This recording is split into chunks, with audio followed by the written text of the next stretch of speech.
ایک scientific theory آسمان کے بارے میں سائنٹسٹ یہ دیتے ہیں کہ اگر ہم یہ ازیوم کریں کہ اس آسمان کے بعد ایک اور کائنات ہے، تو ایک کانسیپٹ وہ دیتے ہیں ملٹی ورس کا.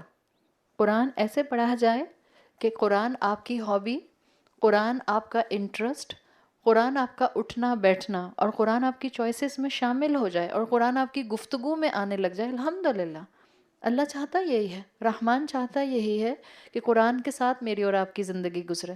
تو یہ جو ملٹی ورس کا کانسیپٹ ہے، وہ کہتے ہیں کہ اگر ہم یہ مان لیں کہ اس کے بعد بھی کوئی اور کاسمک بیلنس موجود ہے آسمان کے بعد، تو سائنٹسٹ کہتے ہیں اس کا مطلب ہے کہ کانسٹنٹلی بگ بینگز ہوتے رہتے ہیں کائنات میں، اس کاسمک بیلنس کے باہر جو ہمارا ہے، اس کے باہر کانسٹنٹلی بگ بینگز ہوتے رہتے ہیں، constantly countless new universe create ہوتی رہتی ہیں. واللہ عالم. آپ جتنا ان چیزوں کو پڑھتے ہیں، کیا پتہ انہی کاسمک بیلنس میں، انہی نیو بگ بینگز میں، انہی نیو یونیورس میں ایک پلانٹ جنت کا ہو. کیا پتہ آپ کا پورا پلانٹ ایک جنت آپ کی.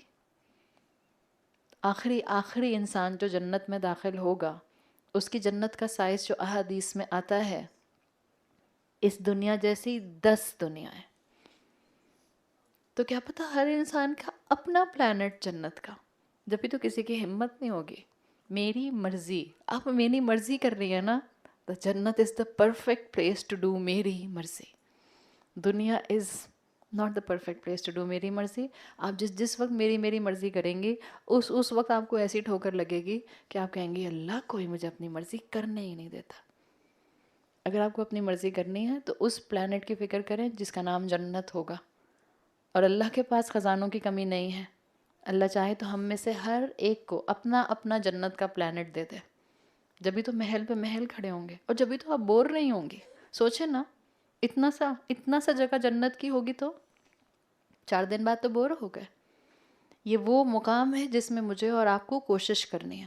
آپ کو اگر ایک ریس میں بھاگنا ہی ہے، کمپٹیشن کرنا ہی ہے، محنت کرنی ہی ہے، قربانی دینی ہی ہے، یہ ہے میدان. دینا. دنیا میں تو کتنی بھی محنت کر لی، بہت اچھی پڑھائیاں بھی کر لیں، بہت اسٹیبلش بھی ہو گئے، بہت بزنس سیٹل بھی ہو گئے، بہت بڑی بڑی کمپنیز بھی اپنی بنا لیں، بڑی ملز اور فیکٹریز بھی لگا لیں.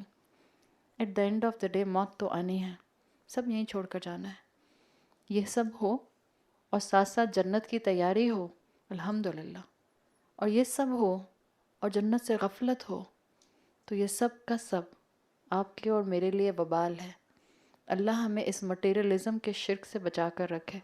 اللہ کبھی ہمیں دنیا کی نعمتوں میں ایسا نہ انڈلج کر دے کہ ہم اپنی آخرت سے، اپنے رب سے اور اپنے حساب کتاب سے غافل ہو کر رہ جائیں. کاؤنٹلیس تھیوریز جو ہیں وہ آپ کو اس کے بارے میں، آسمان کے بارے میں ملتی ہیں. ایک سائنٹسٹ ہیں جن کا نام آتا ہے فرینک گریگوریا. انہوں نے اپنی کتاب میں یہ بات مینشن کی اور وہ لکھتے ہیں we may never learn the answer on this matter. It's a fact. Einstein کو پڑھ لیجئے، آپ کو بہت سی چیزیں پتہ چلیں گی. اسٹیون ہاکنگس کو پڑھیے. ہاں، ذرا ایمان مضبوط کر کے پڑھیے گا. بڑے بڑوں کے ایمان ہل جاتے ہیں اسٹیون ہاکنگس کی کتابیں پڑھ کے. ایتھیسٹ تھا نا.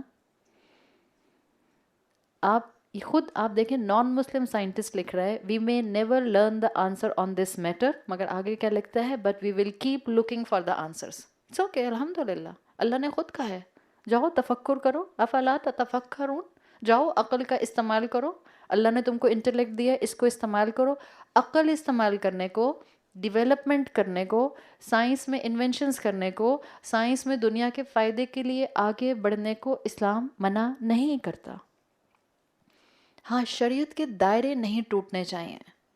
انسان کو اپنی حدود کا خیال رکھنا چاہیے.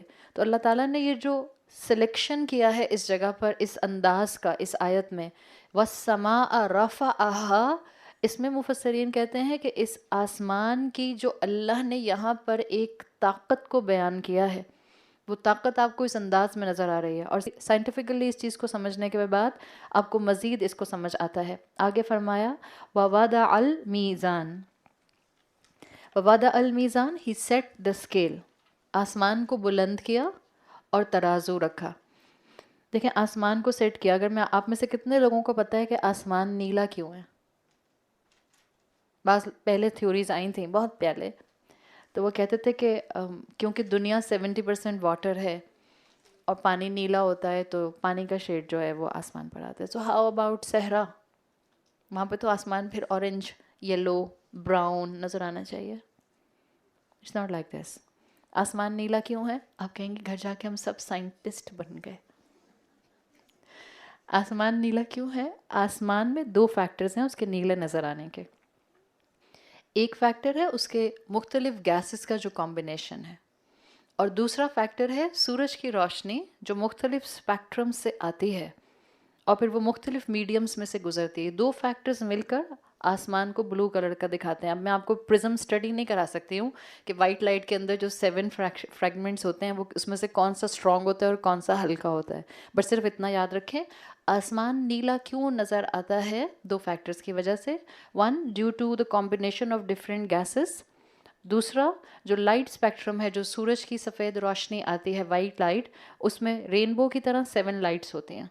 تو اس میں جو اسٹرانگسٹ ہوتی ہیں وہ اپنی ایک ویو لینتھ کے ساتھ جب سرٹن کسی میڈیم پر ٹکراتی ہیں تو آپ کو یہ بلو لائٹ جو ہے یہ نظر آتی ہے. اللہ تعالیٰ ہمارے لیے اس رمضان ہم پر ایمان کے ایسے دروازے کھولے کہ ہم آئندہ کبھی گناہ کی طرف، غلطی کی طرف اور اللہ سے دور جانے کی طرف سوچیں بھی نہیں.